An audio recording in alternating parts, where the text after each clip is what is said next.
아멘 할렐루야 그러나 좀 시야로 조소치나 되게 이무성 꾸쭈쭈 그러나 지수 비만 돼 비와 아예 발라 거기다 누가 조소자야 그래 조소바래 피하시 강지 비바지 디네 비만 만나야리 파원 비레 시야고 라야 포상 비레 장 투에 지수 때만에 피하게 제조고 치원에 비레 가만에마 디야네마 디네 내야다 비만에 저러고 때는 비비마 디네 맨에마 너거도 허벼윙아 비메 시야 소고 주 그러나 맞대 비마 저 락거디마 아야 바 조소자야 그래 지수 때네 저로 거니야 메사들로 ပဲကလေး3ယောက်နဲ့ဇနီးတဲ့တယောက်ရှိတာဖြစ်တယ်အာမင်ဆရာစောကသူကအဲ့နေပါပြောလဲဆိုတော့အဲ့လိုမိတ်ဆက်တဲ့ဒီနိုင်ငံမှာဒီလိုပဲမိတ်ဆက်တဲ့လို့ပြောတဲ့အခါမှာကျွန်မဘုရားကြီးစွာကိုချီးမွမ်းတာဖြစ်တယ်အာမင်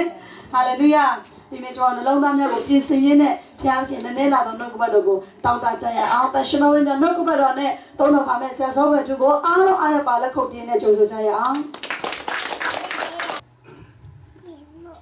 ဘုရားခင်ကျေးဇူးတော်ချီးမွမ်းပါတယ်ဘုရားသခင်ပြုတဲ့အမှုဟာအင်မတန်မှကောင်းမြတ်ပါတယ်ဘုရားရဲ့အထက်ထဲမှာနေရခြင်းကကျွန်တော်ရဲ့အသက်တာအတွက်ကြီးစွာသောအခွင့်အရေးဖြစ်ပါတယ်ဘုရားကိုမသိတဲ့သူတွေရဲ့အသက်တာထဲမှာသူတို့ရှိတဲ့အရာဟာသူတို့ရဲ့အောင်မြင်ခြင်းသူတို့ရဲ့မျှော်လင့်ခြင်းသူတို့ရဲ့အရာခတ်သိမ်းလို့သူတို့ထင်ပါတယ်တကယ်တော့အဲ့ဒီအရာတွေကကွယ်လွန်ပြောက်ကွယ်သွားပြီးတော့ဆုံးရှုံးသွားစရာအများကြီးရှိတယ်သူတို့မသိပါဘူးသူတို့မှာအဖြစ်မရှိပါဘူးသူတို့ညံ့နေလို့ကျွန်တော်ပြောနေတာမဟုတ်ဘူးအသက်ရှင်တဲ့ဘုရားကိုသူတို့တိခွင့်ရှိတယ်တိချင်တဲ့စံတာမရှိတဲ့အခါမှာသူတို့ရှိတဲ့အရာတွေဟာသူတို့ရဲ့အရာခတ်သိမ်းလို့သူတို့ထင်ပါတယ်တကယ်တော့မိတ်ဆွေဒီကနေ့ကျွန်တော်တို့ဘုရားဆိုတဲ့ကျွန်တော်တို့ကိုဖန်ဆင်းတဲ့ဘုရားကိုတိကျွမ်းရခြင်းအခွင့်နဲ့တူအဲ့ဒီဘုရားကိုယဉ်ကျေးရတဲ့အခွင့်အဲ့ဒီဘုရားနဲ့တူမွေ့လျော်ရတဲ့အခွင့်ဟာဘာနဲ့မှလဲလို့မရတဲ့အံ့ဩဖွယ်သောကြီးစွာသောအခွင့်တို့ဖြစ်ပါတယ်အာမင်နောက်တစ်ကြောင့်လို့ဒီကနေ့ကျွန်တော်ရဲ့အသက်တာမှာအသက်ရှင်တဲ့ဘုရားကြီးမြတ်တဲ့ဘုရားလူတွေကတော့ဒါကတော့ဘာသာတရားတစ်ခုပါလို့ဘာသာတရားအလေးအချင်းအလေးလာတစ်ခုပါလို့လူထင်အောင်ထင်မဟုတ်မိတ်ဆွေဒီကနေ့ကျွန်တော်တို့ကဘာသာတရားတစ်ခုကိုလုပ်နေတာမဟုတ်ခရိယန်ဆိုတဲ့ဘာသာတရားထုံတန်းစင်လာကိုကျွန်တော်တို့ကကျင့်စဉ်တစ်ခုအနေနဲ့လုပ်ပြီးတော့ဒီစုံတစ်ခုဖြစ်အောင်ကြိုးစားနေတာမဟုတ်ကျွန်တော်တို့ကဖခင်အထက်ထဲမှာရှိနေခြင်းဖြစ်နေခြင်းဆိုတဲ့ဘုရားရဲ့ကြီးစွာသောကြံစည်နဲ့မေတ္တာတော်ထဲမှာကျွန်တော်နေရခြင်းကိုကျွန်တော်သဘောပေါက်ဝန်ခံခြင်းပဲဖြစ်ပါတယ်ဒါကြောင့်မလို့ကျွန်တော်တို့ကဖခင်ချိန်နဲ့အောင်ကျွန်တော်လုပ်နေခြင်းမဟုတ်ပါဘူးဖခင်ကကျွန်တော်တို့ကိုချိန်နဲ့စီတဲ့အရာအလုံးကိုကျွန်တော်ချိန်နဲ့စွာဝန်ခံနေခြင်းပဲဖြစ်ပါတယ်အာမင်နောက်ဒါကြောင့်မလို့ဒီနေ့ကျွန်တော်ရဲ့အသက်တာမှာအရေးကြီးတာကကျွန်တော်တို့ကိုဖန်ဆင်းတဲ့ဖခင်ကျွန်တော်တို့ကိုချစ်တဲ့ဖခင်ကျွန်တော်တို့ရဲ့ရွေးရောက်ခြင်းကိုလည်းပဲသူကဂရုဏာနဲ့မေတ္တာနဲ့ကယ်နှုတ်တဲ့ထိုဖခင်ရဲ့အံ့ဩဖွယ်နိုင်တူလို့မရတဲ့မေတ္တာကိုကျွန်တော်ဆင်ခြင်ရတဲ့အခါမှာတော့ကျွန်တော်ရဲ့အသက်တာမှာချီးမွမ်းရင်ဘယ်တော့မှကုန်စရာအကြောင်းမရှိဘူးရည်တွေ့နဲ့ဘယ်တော့မှပြီးသွားနိုင်စရာအကြောင်းမရှိဘူးနောက်တစ်ကြောင့်မလို့ကျွန်တော်ရဲ့အသက်တာထမှာဆက်ပြီးတော့ဒီနေ့လည်းပဲအတူကဘုရားနာမမှာကျွန်တော်ဆုဝေတဲ့အခါမှာအဲ့ဒီဘုရားရဲ့ကောင်းမြတ်ခြင်းကိုအတူကဆက်ရည်တွက်ဖို့အတွက်ဘုရားအသုံးပြုတဲ့လူတွေဘုရားတက်တည်ထူထားတဲ့သူတွေဘုရားရဲ့ဂရုတော်စကားနဲ့အသက်ရှင်ခဲ့တဲ့သူတွေရဲ့အသက်တာကိုကျွန်တော်ဆင်ခြင်ပြီးတော့ကျွန်တော်ရဲ့နေ့ရက်ကိုလည်းပဲဆက်ပြီးတော့အဲ့ဒီထဲမှာရည်တွက်ဖို့အတွက်နှုတ်ကပတ်တော်ကိုကျွန်တော်ဖတ်ချင်ပါတယ်လို့90ခုမြောက်သောဆာလံအပိုင်ငယ်7နှစ်ဖြစ်တယ်90ခုမြောက်သောဆာလံအပိုင်ငယ်7နှစ်ကျွန်ုပ်တို့ဒီပညာတရားကိုနှလုံးသွင်းမိအကြောင်းကိုနေ့ရက်ကာလကိုရည်တွက်တိုင်စေခြင်းကတွင်တင်တော်မူပါကျွန်ုပ်တို့ဒီပညာတရားကိုနှလုံးသွင်းမိအကြောင်းကိုနေ့ရက်ကာလကိုရည်တွက်နိုင်စေခြင်းကတွင်တင်တော်မူပါလို့ဘုရားသခင်ရဲ့လူမောရှေဆုတောင်းနေတာဖြစ်တယ်ဘုရားသခင်လူမောရှေဆုတောင်းရတဲ့အကြောင်းရင်းကပညာတရားဆိုတာကိုသူနှလုံးသွင်းမိဖို့ဆိုတဲ့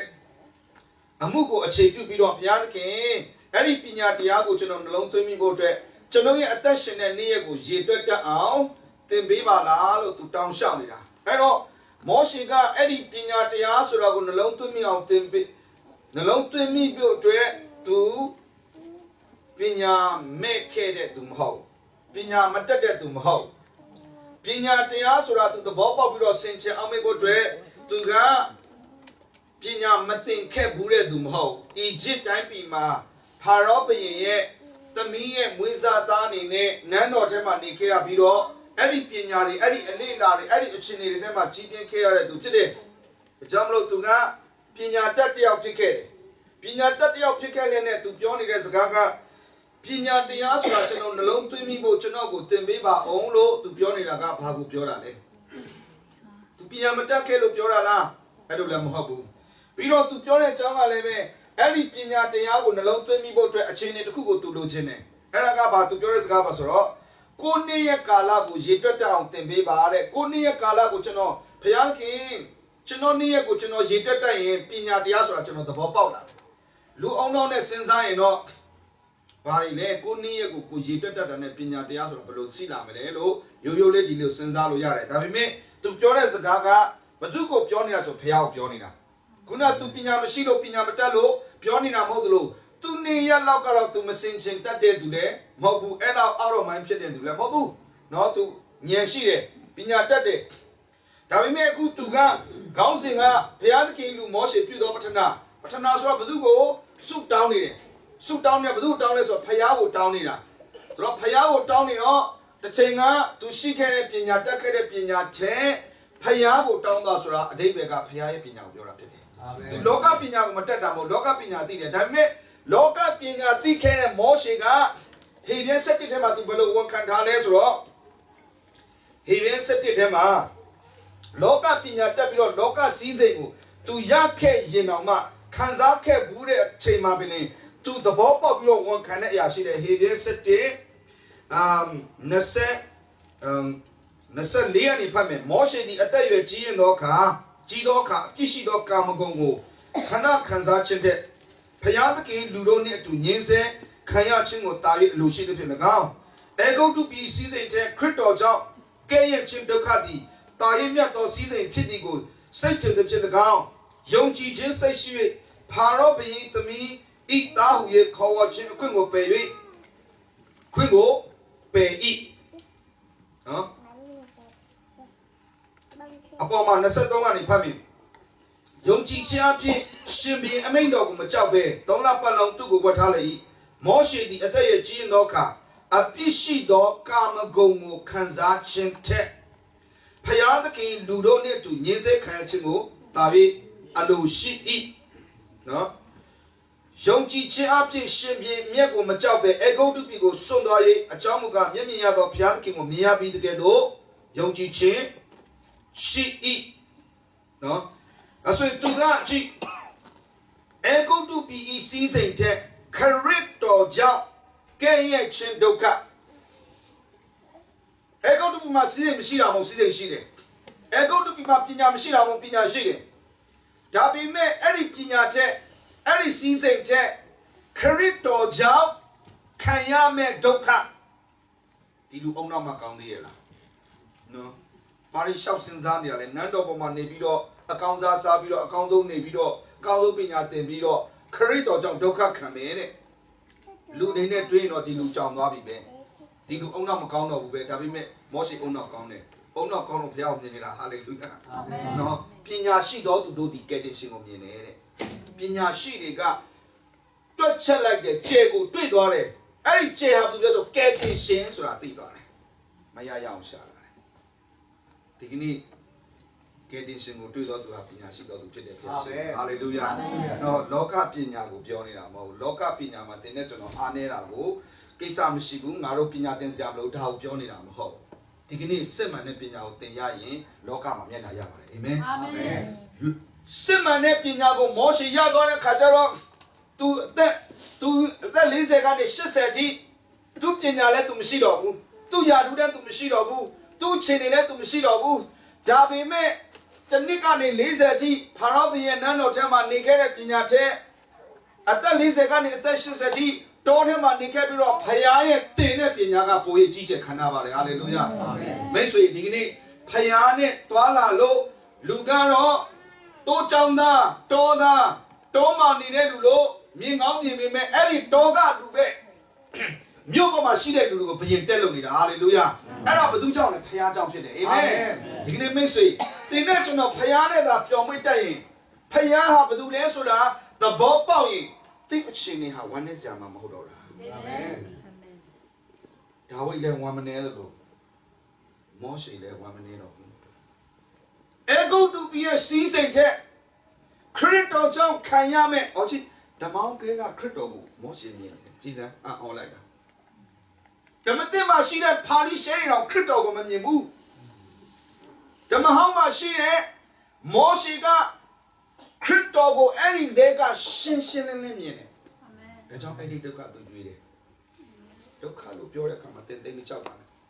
နော်တင်အများကြီးဒီမှာကောင်းစားပါတယ်ဒီမှာနော်ခရစ်တော်ကြောင့်ခံရမယ့်အရာကိုဒီအချိန်မှာတင်မြင်တတ်ဖို့လိုတယ်နော်ခရစ်တော်ကြောင့်ခံရမယ့်အရာကိုဟာစစ်မှန်တဲ့စီးစိမ်လို့မမြင်ရင်တော့အေဂုတုကိုတင်ကတတ်မဲ့နေအောင်ပါပဲအထင်ကြီးနေအောင်ပါပဲခရစ်တော်ကြောင့်လို့ခံရတဲ့ပြောခံရတဲ့အရာတွေကဲ့ရဲ့ခံရတဲ့အရာတွေစွန့်ပစ်ခံရမယ့်အရာတွေရှုံချခံရမယ့်အရာတွေဟာတင့်အတွက်ဘုံလို့တင်မမြင်ဘူးခရစ်တော်တော်ပြီကွာဖခင်နဲ့ပတ်သက်ရင်ငါအပြောခံရတာကြီးပဲငါမသွားရင်ပိုကောင်းတယ်မသွားရင်လည်းတင်မခံရဘူးမခံရတော့တင်အဆက်မကွဲဘူးပေါ့အဆက်မကွဲတော့တင်အေးစစ်နေရတာပေါ့အေးစစ်နေရတော့ဖခင်တင်နဲ့အလုံးမလုပ်ဘူးဖခင်တင်နဲ့အလုံးမလုပ်တော့ဖခင်ရဲ့နာမကြောင့်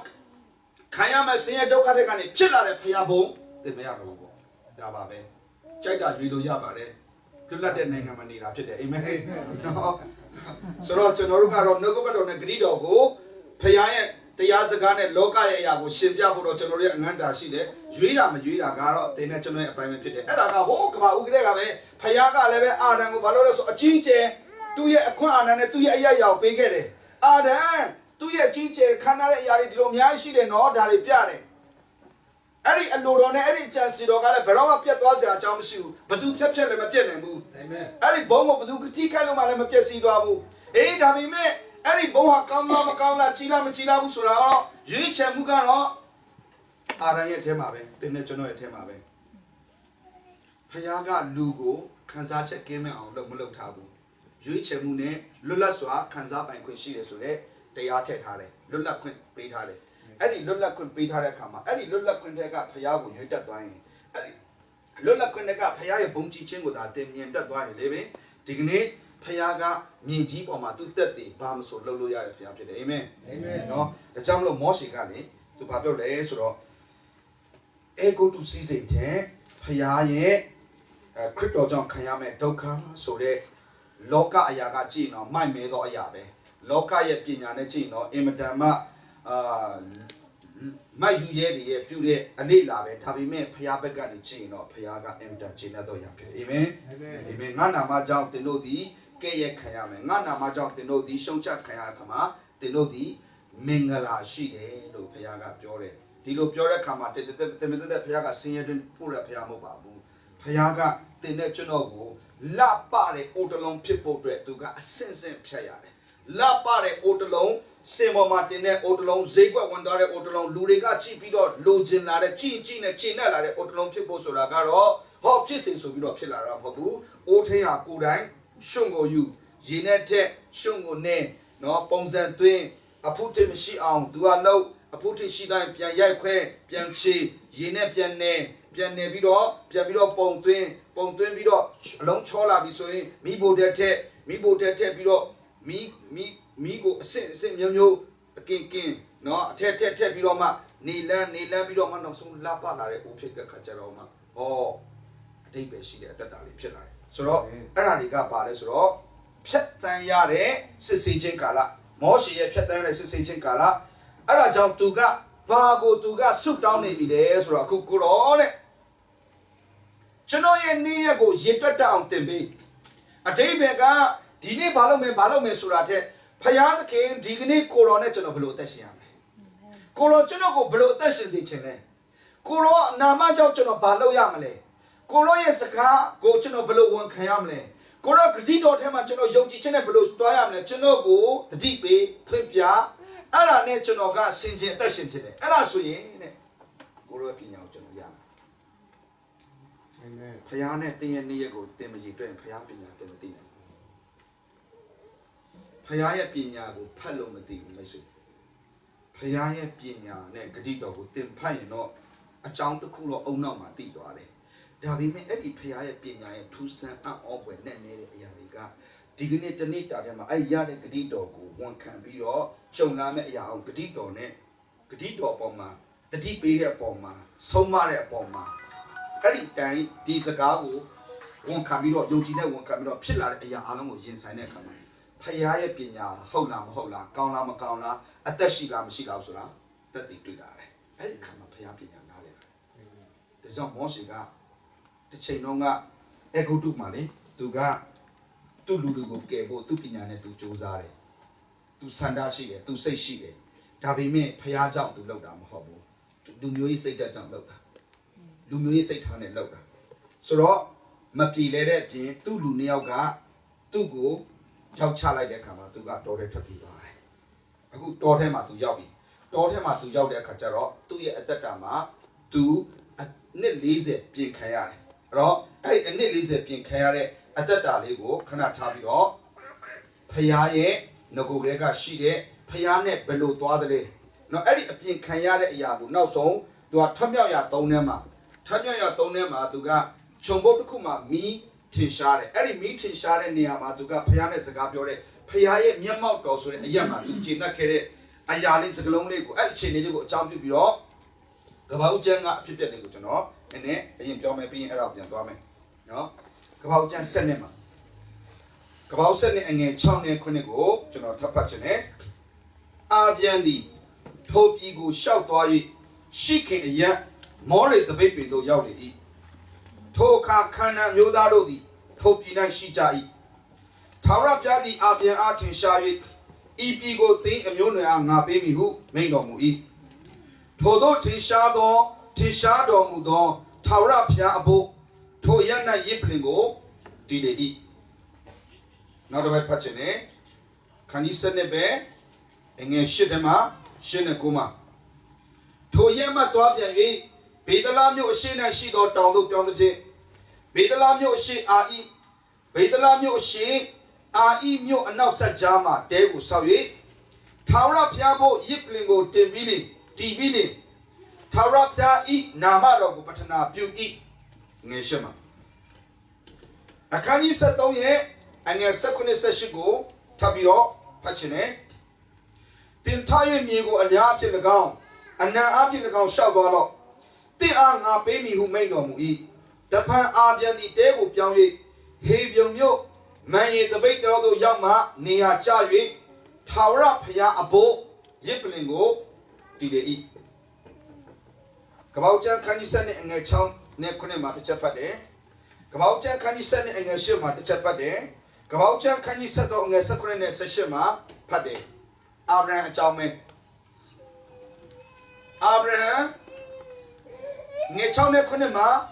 ရှိခင်အရက်မှာရောက်တယ်အဲ့ဒီအရက်တွေကခန္ဓာပြည်ထဲမှာရှိတဲ့အရက်တွေနေရာဒေသတွေရှိခင်အရက်ရောက်တယ်ပြီးတော့အခန်းကြီး7ရဲ့အငယ်8မှာဘေသလဆိုတဲ့အရက်ရောက်တယ်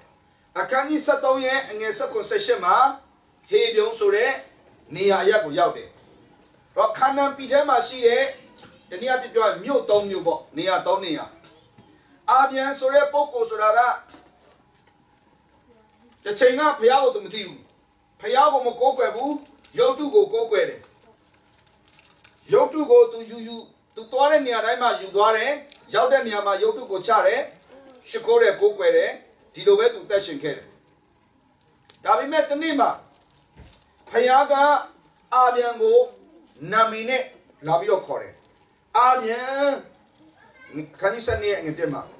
အာပြန်ကိုခေါ်တော်မူ၍ထာဝရဘုရားကအာပြန်ကိုခေါ်တယ်ဆိုတော့ကြားရတယ်အတန်နဲ့လာခေါ်တာစာပေးပြီးလာခေါ်တာမဟုတ်ဘူးအဲ့ဒီချိန်တုန်းကစာမရှိဘူးရေးထားတဲ့ကျမ်းစာမရှိဘူးမှတ်တမ်းတင်ထားတဲ့ကျမ်းစာမရှိဘူးဖယားကဓာတ်ရိုက်လာပြောတယ်အာပြန်မင်းအခုရှိတဲ့နေရာကနေထမင်းဆွေမျိုးမင်းတမ်းမင်းပေါက်ပေါ်ကိုစွန့်ပြီးရင်ငါပြမယ့်နေရာကိုမင်းသွားဆိုပြီးတော့ဒီလိုစကားစာနဲ့လာခေါ်တဲ့အခါမှာဖယားရဲ့အတန်ကိုကြားတဲ့အခါမှာအာပြန်ဖယားကိုယုံတယ်အကြောင်းဖယားကိုယုံစရာအကြောင်းကအဲ့ဒီအချိန်ကဆိုရင်ဖယားအတန်ကိုတိုက်ရိုက်ကြားတယ်ဒီအချိန်မှာလည်းပဲဖယားကိုယုံဖို့အတွက်ဖယားအတန်ကြားရတယ်ဖယားအတန်မကြားရင်မယုံတတ်ဘူးဖယားရဲ့အတန်ဆိုတာကဖယားစီကတိုက်ရိုက်ပြောတဲ့စကားဘာဖြစ်လို့လဲဆိုတော့ကျမ်းစာအခောက်ပေါင်းမြောက်များစွာဖတ်ပြီးတော့ရှိရင်လည်းပဲကျွန်တော်ရဲ့အသက်တာထဲမှာဖယားကိုမမြင်တဲ့အရာတွေအများကြီးရှိတယ်နားမလည်တဲ့အရာအများကြီးရှိတယ်ဒါပေမဲ့ကျမ်းစာဖတ်ရင်နဲ့ဝိညာဉ်တော်ကကျွန်တော်ကိုကြားစေလိုက်တယ်ဖွင့်ပြလိုက်တဲ့ခါမှာတော့အဲ့ဒီအချိန်ခါအဲ့ဒီအရာအတွက်ကျွန်တော်တို့ကလေ ချက်ချင်းဘုရားပေါ်မှာစိတ်ချသွားတယ်အဲ့ဒါကဘာလဲဆိုတော့ဘုရားအတန်ကြားတယ်လို့ခေါ်တယ်နော်အသေးစိတ်တော့ဘုရားအတန်ကြားခြင်းကိုမပြောဘူးဆိုတော့အာပြန်ဘုရားအတန်ကိုကြားတယ်ကြားပြီးတော့သူရှိရင်းနဲ့နေရာအသက်85နှစ်ရှိပြီနော်သူနေခဲ့တဲ့နေရာနဲ့ဆိုတော့သူကကောင်းကောင်းအနေထိုင်နေပြီသူယဉ်ကျေးမှုသူ့တိုင်ဝမ်သူ့ပတ်ဝန်းကျင်သူ့ရဲ့အလောက်ကန်သူ့ရဲ့လူမှုအတွေးခေါ်အကုန်ရှိတယ်ဒါပေမဲ့ဘုရားပြောတယ်အဲ့ဒါကိုစွန့်တယ်85နှစ်လုံးပြောခဲ့တဲ့နေရာနဲ့လူကြီးတယောက်ရဲ့အသက်တာလူကြီးရဲ့အတွေးခေါ်လူကြီးရဲ့ယဉ်ကျေးမှုကိုဘုရားကစွန့်လို့ပြောရင်ဘယ်လူကမှစွန့်ဖို့မလွယ်ပါဘူးနော်မလွယ်ဘူးဘာဖြစ်လို့ဆိုတော့ဒီမှာရောက်လာတော့မှမင်းအိမ်ကိုပဲပြန်လွှမ်းနေကြတယ်ဟုတ်တယ်မလားနော်အိမ်ပြန်ချင်းနဲ့အိမ်ပြန်ချင်းနဲ့နေပါဒီနေ့မှအဆင်ပြေသွားမှာပါဒီလိုပဲအားပေးရတယ်ဟုတ်လားဘာဖြစ်လို့တကယ်လည်းအဆင်ပြေမှာပါဘာဖြစ်လို့လဲဆိုတော့ရောက်စဆိုတော့ကိုယ့်ရဲ့အတွေးခေါ်ကိုယ့်ရဲ့ယဉ်ကျေးမှုကိုယ့်ရဲ့အတိုင်းဝိုင်းကိုယ့်ရဲ့စကားနဲ့မတူဘူးဟောဆက်လို့မရဘူးဆိုတော့အခက်အခဲအများကြီးရှိတယ်ဆိုတော့အပြင်အခုသူက85နှစ်ပြောခဲ့တဲ့နေရာဘုရားကထွက်လို့ပြောတဲ့ခါကျတော့ထွက်လာတယ်ကဲအပြင်ဆိုတာကဘုရားကဘာလုပ်မဲ့သူတယ်ဆိုတော့အာဒံဘုရားဖန်ဆင်းတယ်အပြစ်ထက်ကျသွားတယ်အာဒံကဆင်းလာတဲ့လူအလုံးအပြစ်ငရဲသွားဖို့ရှိတယ်အာဒံကနေဆင်းလာတဲ့လူအလုံးငရဲသွားမယ်ဆိုတော့ဘုရားကသူ့လူတွေကိုသူကပြန်ပြီးတော့ရွေးနှုတ်ရမှာဘုရားရဲ့အကြံစီထဲမှာလူအပြစ်လောက်ပါစေဆိုတာအကြံစီတော့မပါဘူးနော်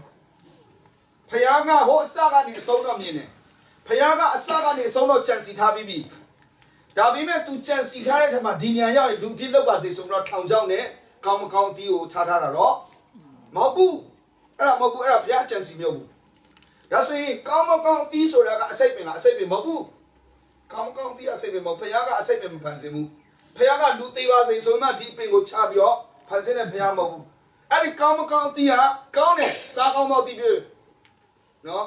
ဒါပေမဲ့ဘုရားကမစားနဲ့လို့ပြောထားတယ်စားရင်သိမယ်လို့ပြောတယ်ဒါဆိုရင်စားရင်သိမယ်ဆိုအစိတ်တီးပေါ့မဟုတ်ဘူးအစိတ်တီးမဟုတ်လုံးဝအစိတ်တီးမဟုတ်ဘုရားကလူကိုကြောက်ခွင်းထောင်တဲ့အပင်လည်းမဟုတ်ဖခင်ရဲ့စီမံကိန်းထဲမှာအပြစ်မပါဘူးဖခင်ရဲ့စီမံကိန်းထဲမှာ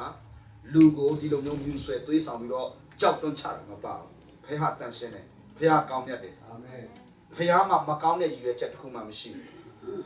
ကောင်းကင်မှာဖခင်ကသူ့ကိုအစီခံဖို့ကောင်းကင်တမန်နံဝိညာဉ်တွေကိုထားထားတယ်အဲ့ဒီထဲမှာအတော်ဆုံးအချောမုန်းအလားပါဆုံးအရေးချင်းရှိဆုံးလူစီဖာအချုပ်ဖြစ်တယ်အဲ့ဒီခါမှာသူ့ရဲ့တော်ချင်းလာချင်းခန္ဓာချင်းသူ့ရဲ့ထက်မြက်ချင်းဉာဏ်ပညာပေါ်မှာသူကမာနထောင်လာပြီးတော့သူကဖျားနေရာယူဖို့စိတ်ထဲမှာပဲစိတ်ကူးလိုက်တဲ့အခါမှာပဲဖျားကသူ့ကိုထောင်လာတော့စိတ်ထားကြောင်းသူ့ကိုဖယ်ရှားပလိုက်တယ်အဲ့တော့အဲ့ဒီကလေးကဖျားကိုဆက်ကျင်တဲ့စာတန်ဆိုတဲ့သူဖြစ်သွားတယ်တကယ်တော့သူ့နာမည်အရင်ကလူစီဖာသူကဖျားကိုနေရာကိုယူဖို့မာနထောင်လာတော့သူဟာဆန့်ကျင်သူစာတန်ဖြစ်သွားတယ်နော်ဒါကြောင့်အဲ့ဒီကနေစပြီးတော့ဖခင်ရဲ့အကြံစီမှန်သမျှကိုစန့်ကျင်ဖို့အတွက်သူ့မှာစန္ဒရှိတယ်ဒါကြောင့်ဖခင်ရဲ့အကြံစီကမြေကြီးပေါ်မှာလူနဲ့အလုတ်လုံးမှာအဲ့တော့အလုတ်လုံးမဲ့ဖခင်ရဲ့အကြံစီလူကိုလာပြီးတော့သွေးဆောင်တယ်လာသွေးဆောင်တဲ့အခါမှာသူဘာလာသုံးမလဲသူဘာလုပ်မလဲဖခင်အကုန်ကြိုသိနေတယ်ဖခင်အကုန်ကြိုသိဒါကြောင့်ဖခင်ကလူကိုကြိုပြောတယ်လူကိုကြိုပြောတယ်ဖခင်ကနတ်ဆိုးစာရန်ဒီအဲ့ဒီအပင်ကိုအသုံးပြုပြီးတော့လူကိုသူ့ဘက်ပအောင်လာမျိုးဆွဲမယ်ဆိုတာဖခင်သိတယ်။ဒါကြောင့်ဖခင်ကကြိုပြောတာမစားနဲ့ဒီဥစ္စာနဲ့လာသွေးဆောင်ပြီးတော့သူ့ကိုဘက်ပအောင်သွေးဆောင်တယ်ဆိုတာဖခင်ကြိုပြီးတော့ကြောင့်ကြိုပြီးတော့ပြောတယ်။အဲ့ဒါဖခင်ထောင်ကြောင်းမဟုတ်ဘူး။ဖခင်သိလို့ကြိုပြောတာ။ကြိုပြောရဆိုတော့ဖခင်ရဲ့ plan ကအစအဆုံးပြည့်ပြီးသားဒါပေမဲ့မြေကြီးပေါ်မှာလူဟာရွေးဖို့မရွေးဖို့အခွင့်ရှိတယ်ဘုရားအခွင့်ရေးပေးထားတယ်နော်လူကို free will နဲ့ခံစားခွင့်ပေးထားတယ်ဒါကြောင့်မလို့အဲ့ဒီကြီးမြတ်တဲ့ဘုံနဲ့ပြည့်တဲ့အလိုကိုအကြံစီကိုရွေးမလားတင်းရဲ့ခံစားချက် feeling ကိုရွေးမလားဘုရားကအတင်းအဓမ္မလုပ်တဲ့ဘုရားမဟုတ်ဘူးဘုရားကကြီးမားအောဘွယ်လွတ်လပ်ခြင်းကိုပေးတဲ့ဘုရားဖြစ်တယ်အခုတင်တဲ့ကျွန်တော်ငရဲကလွတ်တာတော့မှသူချစ်လို့ပါတင်တောင်းခံလို့မဟုတ်ပါဘူးတင်ကသူ့ကိုကောင်းတာလုပ်ပြနိုင်လို့မဟုတ်ပါဘူးတင်ကသူ့ကိုအလုံးငွေပေးနိုင်လို့လည်းမဟုတ်ပါဘူး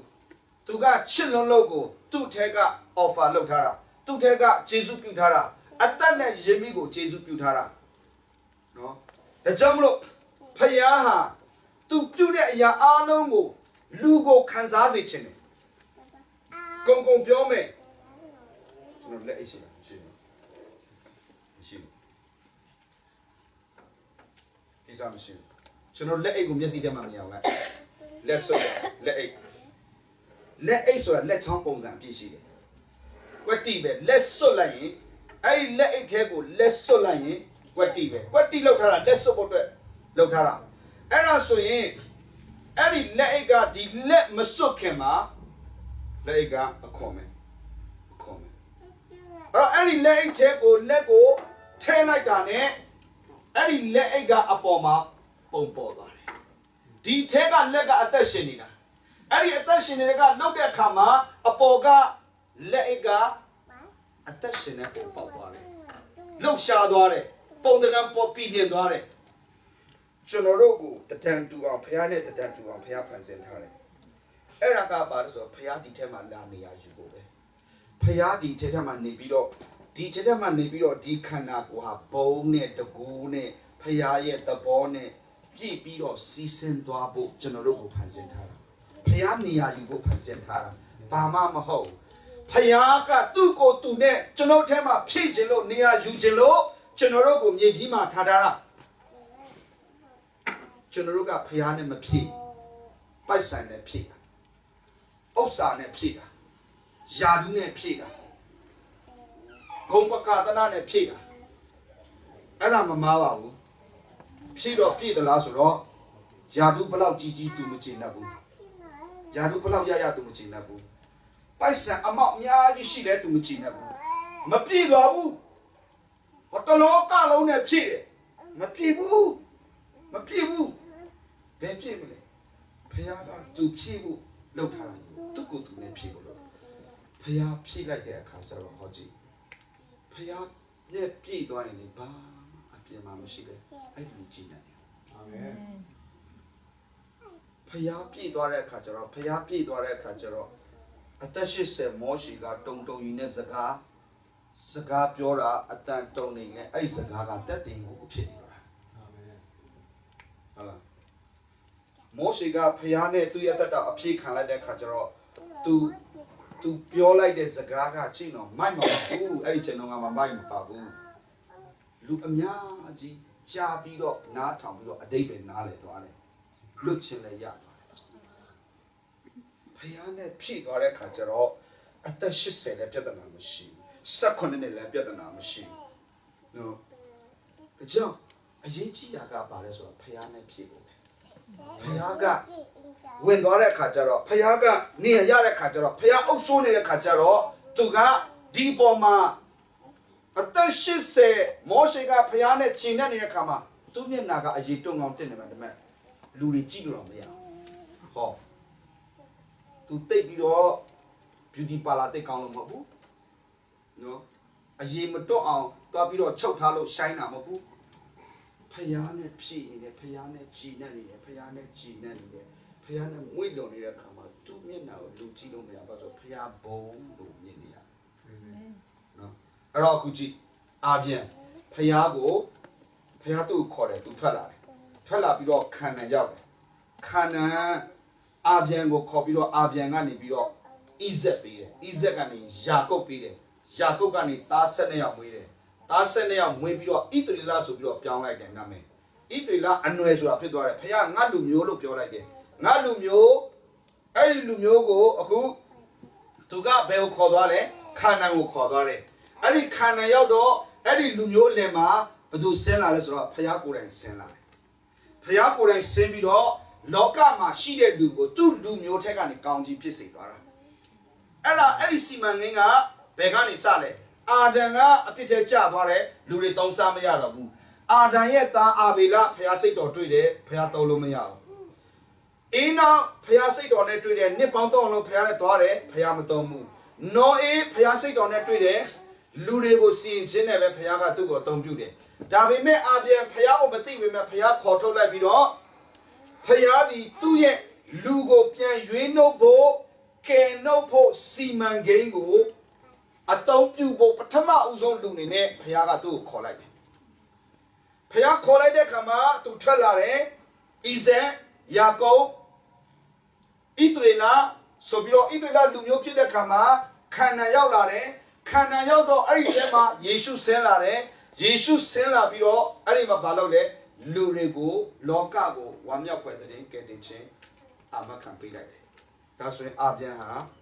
လူကိုရွေးနှုတ်ကယ်နှုတ်ဖို့တဲ့ဖခင်ရဲ့စီမံကိန်းမှာပထမအဆုံးခေါ်ခြင်းခံရတဲ့သူဖြစ်တယ်အဲ့တော့အာဗြဟံကနေဆင်းသက်လာတဲ့အာဗြဟံကနေဆင်းသက်လာတဲ့ဣတိလအမျိုးတက်ကဆင်းသက်လာတဲ့ယေရှုရဲ့လှုပ်ဆောင်ခြင်းကိုယုံကြည်လက်ခံရင်သင်ကအာဗြဟံရဲ့အနွယ်ဖြစ်သွားတယ်ခေါ်ခြင်းခံရတော့ဖခင်ခေါ်ထားသောအနွယ်ဖြစ်သွားတယ်တင်ကဖခင်ခေါ်ထားတဲ့အာဗြဟံရဲ့အနွယ်ဖြစ်ပြီလားဒါမှမဟုတ်ဖခင်ဖန်ဆင်းတဲ့အာဒံရဲ့ဖန်ဆင်းခြင်းခံရတဲ့အနွယ်ထဲမှာပဲရှိသေးလားဘယ်မှာရှိလဲခေါ်ခြင်းခံရတဲ့အနွယ်ထဲမှာရှိပြီလားဒါမှမဟုတ်ဖန်ဆင်းခြင်းခံရတဲ့အမင်္ဂလာဖြစ်မဲ့အနွယ်ထဲမှာပဲရှိနေတုံးပဲလားအာဗြဟံရဲ့ခေါ်ခြင်းခံရတဲ့အနွယ်ထဲမှာရှိမှပဲဒီကနေ့အာဗြဟံကိုပြောထားတဲ့ဂတိတော်ကောင်းခြင်းမလားတင်တဲ့ဆိုင်မှာဖြစ်တယ်အာမင်နော်အဲ့တော့အာဗြဟံကလေခုနစီမံကိန်းကိုကျွန်တော်အကြမ်းပြောလိုက်ပြီးတော့အာဗြဟံအဲ့ဒီစီမံကိန်းမှာ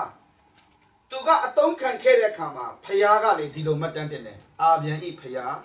ဣဇက်ဖခင်ယာကုပ်ဖခင်လို့မပြောလားပြောတယ်ကျွန်တော်အာဗြဟံရဲ့ဖခင်လို့ဖခင်ကခေါ်စေခြင်းတယ်ဣဇက်ရဲ့ဖခင်လို့ဖခင်ကအခေါ်ခံစေခြင်းတယ်ဒီနာမည်တွေကိုအခေါ်ခံဖို့ဖခင်ကနာမည်တက်လိုက်တာကဟိုဘောလေကန်ဆန်းမဲ့ပေါက်ပြီးတော့ရွေးလိုက်တာမဟုတ်ဘူးကန်ဆန်းမဲ့ပေါက်ပြီးတော့ရွေးလိုက်တာမဟုတ်ဟောအောင်ဖွားဆိုပြီးတော့ဒီလူကငါတော့မယ်မဟုတ်ဘူးအာဗြဟံရဲ့ဖခင်လို့ခေါ်ရလောက်အာဗြဟံဖြတ်တန်းခဲ့တဲ့အသက်တာကိုကျွန်တော်ကြည့်ပါအာဗြဟံဖခင်လို့ခေါ်ထိုက်တဲ့အလေးလာလေးရှိတယ်အဲ့တော့အခုသူခန္ဓာရောက်လာပြီရောက်လာတော့သူသွားတဲ့နေရာ၃နေရာရှိတယ်ရှိခင်ပထမအဆုံးရောက်တဲ့ခါမှာရှိခင်ပြီးတော့ဘေတလပြီးတော့ဟေယုံဆိုတဲ့အရာဖြစ်တယ်အဲ့ဒီအရာ၃ရက်ရဲ့နေရာမှာရောက်တဲ့အရာတိုင်းမှာအာဗြဟံပဲပြုတဲ့အမှုတစ်ခုတည်းပဲမလုပ်တယ်လေမလုပ်တယ်ရစ်ပလင်တီးတယ်ရစ်ပလင်တီးတယ်ဆိုတာကဖျားကိုဆက်သွယ်တာအဲ့တော့လူကညှဉ်းညူးတယ်တန့်ရှင်းတဲ့ဖျားနဲ့လူဆက်ဆံလို့ရဖို့အတွက်ဒီလူတန့်ရှင်းဖို့လိုတယ်ဒါကြောင့်သူတန့်ရှင်းဖို့အတွက်သူမတန့်ရှင်းနိုင်တဲ့ခါမှာဖျားတတ်မှတ်ထားတဲ့ဒရိစံကိုအသွေးသွင်းမိရှို့ရစ်ပူဇော်ရင်ဒီအသွေးကြောင့်ဒီလူတန့်ရှင်းသွားတဲ့ခါမှာတန့်ရှင်းတဲ့ဖျားနဲ့ဆက်ဆံခွင့်ရှိတယ်ဒါကြောင့်မလို့ရစ်ပလင်တဲ့ခြင်းဆိုတာကဖျားကိုကိုးကွယ်ခြင်း worship ခေါ်တယ်ရစ်ပလင်ရှိမှပဲအဲ့ဒီနေရာမှာဖျားလာစကားပြောလို့ရတယ်ရစ်ပလင်မရှိရင် तू မတန့်ရှင်းဘူးရစ်ကောက်မသိရင် तू မတန့်ရှင်းဘူးမတန့်ရှင်းရင်ဖျားတန့်ရှင်းတဲ့ဖျားနဲ့ဆက်ဆံလို့မရဘူးဒါကြောင့်မလို့ရစ်ပလင်တဲ့ခြင်းဆိုတာကဖျားကိုအခွင့်ပေးခြင်းနေရာပေးခြင်းဖြစ်တယ်ကိုကရစ်ပလင်တဲ့ခြင်းအဖြစ်ဖျားနဲ့ဆက်ဆံတာဖြစ်တယ်ဒါကြောင့် worship မရှိရင်ဖျားအဲ့ဒီမှာမရှိဘူးကိုယ်ကွယ်ခြင်းမရှိရင်တဲ့အတ္တတာဟာဖျားနေရာယူလို့မရတဲ့အတ္တတာပဲတရားတင်ဘာပဲဖြစ်နေတင်းရဲ့ devotional life ဖျားကိုကိုယ့်ရဲ့နှလုံးသားထဲကအကျွမ်းမဲ့ဝန်ခံကိုယ်ကွယ်တဲ့အတ္တတာမရှိတဲ့၍ဖျားတင်နဲ့ဆက်ဆံလို့မရဖျားတင်ဘလောက်ပဲတီးတီးကျမ်းစာတွေဘလောက်ပဲအလိုရဖျားကိုဆက်သွယ်တဲ့ဖျားကိုဆက်ဆံတဲ့ရစ်ပလင်တဲ့ခြင်းအတ္တတာကိုယ်ကွယ်ခြင်းအတ္တတာအဲ့ဒါမရှိရင်တော့ဖျားလာနေလို့မရတဲ့အရာဖြစ်တယ်အခုဖျားနေလို့ရတဲ့အရာကကိုယ်ကွယ်ခြင်းရှိတော်နေရာဖြစ်တယ်နော်အဲ့တော့ရှိခင်ဆိုတဲ့ဟေဘဲစကားလုံးမှာသူ့မှာအတိတ်ပဲရှိတယ်သူ meaning ရှိတယ်ရှိခင်ဆိုတဲ့ဟေဘဲစကားလုံးရဲ့အတိတ်ပဲကပခုံးလို့အတိတ်ပဲရတယ်ဟေဘဲစကားလုံးမှာပခုံးဆိုတာကအင်္ဂလိပ်လိုသူပြောလိုက်တဲ့အခါကျတော့ခွန်အားကိုပြောတာ strength လူတယောက်မှာပခုံးကခန္ဓာကိုယ်အားလုံးအထက်မှာအားအရှိဆုံးအပိုင်းဖြစ်တယ်သူကလက်နဲ့တောင်မလို့မရရင်ပခုံးပေါ်တင်လိုက်ရင်တော့မှသူကအဲ့ဒါကိုခံနိုင်တယ်ပခုံးဟာခွန်အားရှိခြင်းကိုပြောတာဖြစ်တယ်ဒါဆိုရင်ခန္ဓာဆိုတာဖခင်ရဲ့ဂတိတော်နယ်မြေဖခင်ရဲ့ဂတိတော်မြေမှာဖခင်ကရှိခင်ဆိုတဲ့အရာဟာဖခင်ရဲ့ခွန်အားအစွမ်းအရန်လို့ဒီလိုပြောထားတယ်ပခုံးဖခင်ရဲ့မြေဖြစ်သောကြောင့်ဂတိတော်မြေဖြစ်သောကြောင့်ဖခင်ရဲ့ခွန်အားရှိရာအရက် အဲ့ဒီဖျားခွန်အားရှိရအရက်မှာဖျားဆိုတဲ့ခွန်အားဆိုတဲ့တဘာဝနဲ့သူကအပြန်ကဘာလို့ဆိုပေါင်းတင်လိုက်တယ်ဆက်ဆံလိုက်တယ်အဲဆိုရင်ဖျားခွန်အားရှိရအရက်မှာဖျားနဲ့ပေါင်းတင်ဆက်ဆံရင်သူကဘာကိုဖြစ်လာလဲဆိုတော့ဖျားရဲ့ခွန်အားသူ့မှာကူးဆက်လာတယ်worship ကိုယ်ွယ်ခြင်းဖခင်နဲ့စကားပြောခြင်းဖခင်နဲ့မွေးလို့ခြင်းဖခင်နဲ့အချိန်ယူခြင်းအပြင်ဖခင်ပုံကြည်ကြောင်းဖခင်တတ်နိုင်ကြောင်းဖခင်ဟာကျွန်တော်တို့ကိုချစ်ကြောင်းဖခင်ကျွန်တော်တို့ကိုတကယ်ပဲအာမခံကြောင်းသူ့ရဲ့ဂရုတော်သူ့ရဲ့အကြံစီသူ့ရဲ့ကျေးဇူးပြုခြင်းကိုတနေ့တနေ့တစားကျွန်တော်မြင်လာတယ်အဲ့ဒီပုံမှာမြင်လာပြီးတော့ယုံလာတယ်ဒီနေ့အပြင်အာပြန်ကဖခင်နဲ့ worship အပြင်ဖခင်ကိုဆက်ဆံကိုးကွယ်တဲ့အခါမှာရှိခင်ဆိုတဲ့ဖခင်ရဲ့ခွန်အားကိုသူရလာဒါကြောင့်ခန္ဓာမြေမှာအာဗြဟံဖျားလို့ခေါ်ရစရာအကြောင်းအတွက်တက်တီဟာဖျားခွန်အားမရှိဘဲနဲ့မဖြစ်နိုင်ဖတ်မြို့မှာဖျားရဲ့တက်တီဖြစ်ဖို့အတွက်တင်ဟာဖျားရဲ့ခွန်အားလို့လည်းမိတ်ဆွေအဲ့ဒီဖျားရဲ့ခွန်အားဟာ worship တာပဲရတယ်အာမင်ဖျားနဲ့ကိုးကွယ်ခြင်းဆက်ဆံခြင်းကပဲရတယ်အာမင်ဖျားရဲ့ခွန်အားရှိရင်ခန္ဓာဆိုတဲ့ဒဇိမ့်တွေနေတဲ့နေရာဖျားကိုဆန့်ကျင်တဲ့လူတွေနေတဲ့အရာမှာဖျားနဲ့သာတင်ပေါင်းတင်တဲ့အာဗြဟံပေါင်းတဲ့အခါမှာအဲ့ဒီလူတွေအလယ်မှာအာဗြဟံကြွယ်ဝချမ်းသာပြီးတော့ဖခင်ရဲ့တတ်သိဖြစ်တယ်အာမင်ဒါကြောင့်ဒီကနေ့ဖတ်မျိုးရောက်လာတဲ့တင်းနဲ့ကျွန်တော်ဝမ်းနည်းစရာမရှိပါဘူးကျွန်တော်မကျင်လည်ဘူးတဲ့နားမလည်ဘူးတဲ့မရောက်ဘူးတဲ့ကျွန်တော်ပတ်ဝန်းကျင်ချင်းကျေးမှုနဲ့မတူညီဆန့်ကျင်နေတဲ့အရာဖြစ်နေပါစေဖခင်ကရောက်တဲ့အရာမှာတင်းနဲ့ကျွန်တော်ကိုတတ်သိနေနဲ့ထားဖို့အတွက်အဲ့ဒီတတ်သိဖြစ်စရာအရာရဲ့အရင်းမြစ်ဟာ worship ဖြစ်တယ် hallelujah အာမင်ကျွန်တော်တင်းဖခင်နဲ့တူချင်းကိုကိုွယ်ပါအာဗြဟံကရှိခင်ဆိုတဲ့အရာမှာရစ်ပလင်တက်ပြီးတော့ဖျားနဲ့ကိုးကွယ်တဲ့အခါမှာဖျားရဲ့အစွမ်းနဲ့ခွန်အားသူ့မှာရှိလာတဲ့အတွက်ခါနန်ပြည်သားတွေအလယ်မှာသူကဖျားရဲ့တက်တည်အတွက်ရက်တည်ဖို့ခွန်အားနဲ့အစွမ်းရှိလာဖြစ်တယ်။အာမင်။အဲဒီရှိခင်ဆိုတဲ့အရာမှာတဲ့ပေါက်တဲ့အပင်တစ်ခုရှိတယ်။ရှိခင်အရာမောရီသပိတ်ပင်အဲဒီမောရီသပိတ်ပင်ဆိုတဲ့ဟေဘရဲစကားလုံးရဲ့အဓိပ္ပာယ်ကknowledge ပညာအတိတ်ကရှိခင်ဆိုတာဖယားရဲ့ခွန်အားအစွမ်းအဲ့ဒီဖယားရဲ့ခွန်အားအစွမ်းဆိုတဲ့မြေကြီးပေါ်မှာမောရီတပိတ်ပင်ပေါက်တယ်ဆိုတာကအဲ့ဒီမြေရဲ့အတိအပွင့်ခေါ်တယ်ဒါဆိုရင်ဖယားရဲ့ခွန်အားတဲ့ကဖြစ်လာတဲ့ဖယားရဲ့အစွမ်းတဲ့ကဖြစ်လာတဲ့အတိအပွင့်ဆိုတာဖယားရဲ့ပညာကိုပြောတာအာမင်ဖယားနဲ့တူချင်းအချိန်ယူလို့ဖယားနဲ့ပေါင်းတင်လို့ဖျားရဲ့ခွန်အားနဲ့ပြည်လာတဲ့ခါမှာအတိအပွင့်ကဘာထွက်လာဆိုဖျားရဲ့ပညာကကျွန်တော်ထဲကစီစဉ်အာမင်အဲ့ဒီခါမှာအာပြန်ဒီခန္ဓာပြီးမှာတက်တည်ဖြစ်ဖို့အစာပြုလာတယ်ဆိုတော့အဲ့ဒါကတူချင်းစီတိုင်းကိုဖျားလို့ရှိတယ်တူချင်းစီတိုင်းဖျားနဲ့ devotional life ရှိဖို့လိုတယ်ကျွန်တော်ကဖျားနဲ့ပေါင်းတင်လို့တင်ဖျားခွန်အားမရတော့သူကဖျားနဲ့ worship မှန်လို့ကျွန်တော်ဖျားခွန်အားမရတော့ဖျားပညာကျွန်တော်မရတော့ကျွန်တော်တို့တူချင်းစီတိုင်းရဲ့အတ္တတာမိသားစုတိုင်းရဲ့အတ္တတာဟာကိုယ်ကွယ်ခြင်းအတ္တတာရှိမှပဲဖျားခွန်အားနဲ့အစွမ်းကိုရပြီးတော့ဖျားရဲ့ပညာဟာကျွန်တော်ထက်ကစီစဉ်မှုဖြစ်တယ်အာမင်ဖျားရဲ့ပညာရဖို့ကျွန်တော်စူးစမ်းနေတာမဟုတ်ဘူးဖျားရဲ့ကြီးမြတ်ခြင်းကိုကျွန်တော်ကဝန်ခံဆက်ဆံတဲ့အခါမှာဖျားကိုယ်တိုင်နဲ့ခွန်အားနဲ့အစွမ်းကကျွန်တော်ထက်ကစီစဉ်သွားတာဖြစ်တယ်အာမင်အာဗြဟံဖျားကိုဘာမှအတနာမခံပါဘူးအာဗြဟံဖျားကိုစန္ဒပြပြီးတော့ဘာလုပ်ပေးညာလုပ်ပေးသူမပြောပါဘူးဖျားပြောတာကိုပဲသူဝန်ခံတာဖျားနဲ့ပဲဆက်ဆံတဲ့အခါမှာ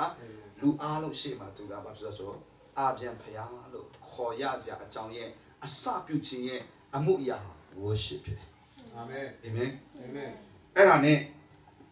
အဲ့ဒီရှိခင်အရာတစ်ခုပဲမဟုတ်သူကပေတလကိုဆက်ပြောင်းတယ်ပေတလာဆိုတာက house of God လို့ခေါ်တယ်ဖျားဤအိမ်တော်ဖျားဤအိမ်တော်နော်အဲ့တော့တယောက်ချင်းစီတိုင်းဖျားနဲ့ပေါင်းတင်ပြီးတော့ဆက်သွယ်ဖို့ဖျားလို့ရှိတယ်အဲ့ဒီတယောက်ချင်းစီတိုင်းခွန်အားနဲ့အစွမ်းရှိလာတဲ့ခါမှာဖျားရဲ့လုပ်ငန်းကတကူတော်နဲ့မလုပ်ဘူးဖျားရဲ့အလုပ်ကတူကောင်းတယောက်ကောင်းနဲ့အလုပ်မလုပ်ဘူးဖျားကဘာနဲ့လုပ်လို့ဆို body နဲ့အလုပ်လုပ်တာbody ဆိုတာကယုံကြည်သူအစုသင်ဟာဖျားတဲ့အချိန်ယူတယ်ဖျားရဲ့ခွန်အားနဲ့အစွမ်းနဲ့အမြင်ရှိတယ်သင်ဟာဖျားတဲ့အချိန်ယူတယ်ဖျားရဲ့ခွန်အားနဲ့အစွမ်းနဲ့အမြင်ရှိတယ်တယောက်ချင်းစီတိုင်းနဲ့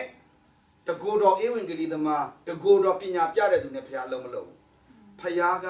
သူ့ရဲ့နဲ့နေတဲ့ပညာကိုအိဖက်မှာပြောပြီးအသင်းတော်နဲ့လောကကိုသိစေမှာအဲ့ဒီအသင်းတော်ဆိုတာအိဖက်1 22 23မှာဦးခေါင်းဆိုတဲ့ယေရှုရဲ့ခန္ဓာဖြစ်တယ်ဒါဆိုရင်သင်ဟာအင်္ဂါတစ်ခုဖြစ်တယ်သင်ဟာအင်္ဂါတစ်ခုဖြစ်တယ်အဲ့ဒီသူတွေကဘယ်မှာလာရမလဲဆိုအိမ်တော်ကိုလာရမယ်ဘေတလဆိုတဲ့အိမ်တော်ကိုလာမယ်အိမ်တော်ထဲမှာလာစုရမယ်ကဲအိမ်တော်လို့ပြောရင်ဟေဘရဲ3ထဲမှာအဲ့ဒီအိမ်ရဲ့ဦးခေါင်းကယေရှုဖြစ်တယ်လို့အေဖက်1 22 23မှာအဲ့ဒီခန္ဓာရဲ့ဦးခေါင်းက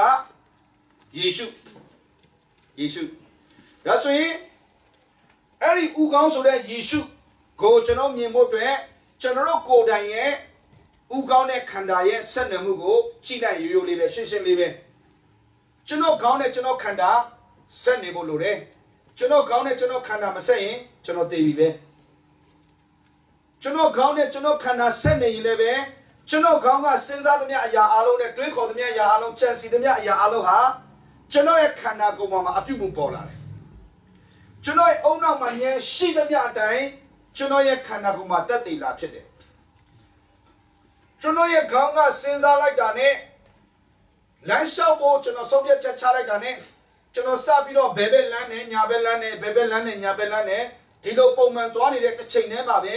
ကျွန်တော်ရဲ့ခန္ဓာကိုယ်မှာရှိတဲ့ဦးခေါင်းနဲ့ခန္ဓာဆက်နေတဲ့ပုံမှန်ခန္ဓာကိုယ်ဆိုရင်ကျွန်တော်ဘယ်ဘက်လမ်းရင်ညာဘက်လမ်းကညာဘက်လက်ကလွဲတယ်ကျွန်တော်ညာဘက်လမ်းရင်ဘယ်ဘက်လက်ကလွဲတယ်ဒါဟာပုံမှန်ဖြစ်နေတဲ့ဆက်ဆက်မှုပဲတမင်တက်အမိန်ပေးစရာမလိုဟုတ်လားဘယ်ဘက်ခြေထောက်ထပ်ပြီးညာဘက်မင်းလွဲလိုက်တော့ညာဘက်ခြေထောက်ထပ်ပြီးဘယ်ဘက်မင်းလွဲလိုက်တော့လို့ထပ်ပြီးတော့ comment ပေးစရာမလိုဘူးသူကအော်တိုဖြစ်နေတာခေါင်းနဲ့ကိုယ်နဲ့မဆက်နိုင်တော့တမျိုးပေါ့ခေါင်းကစဉ်းစားတာတမျိုးကိုယ်ကလှုပ်တာတမျိုးဆိုတော့လေနော်ဒီလူကတော့ကျွန်တော်စိတ်ကူးတော့လုပ်လိုက်မယ်နော်တချို့ကဒီလိုလုပ်တယ်တချို့ကဘယ်ဘက်ခြေထောက်ထွက်ရင်ဘယ်ဘက်လက်လည်းထွက်ချင်တယ်ရှောက်ကြည့်ရအောင်ဘယ်ဘက်ခြေထောက်ထွက်တယ်ဘယ်ဘက်လက်ထွက်မယ်ညာဘက်ခြေထောက်ထွက်တယ်ညာဘက်လက်ထွက်မယ်ရှောက်ကြည့်အောင်ကြည့်လို့ကောင်းလားကြည့်လို့မကောင်းဘူးကြည့်သူကဘာလုပ်တယ်တူအောင်လိုက်လုပ်နေတာ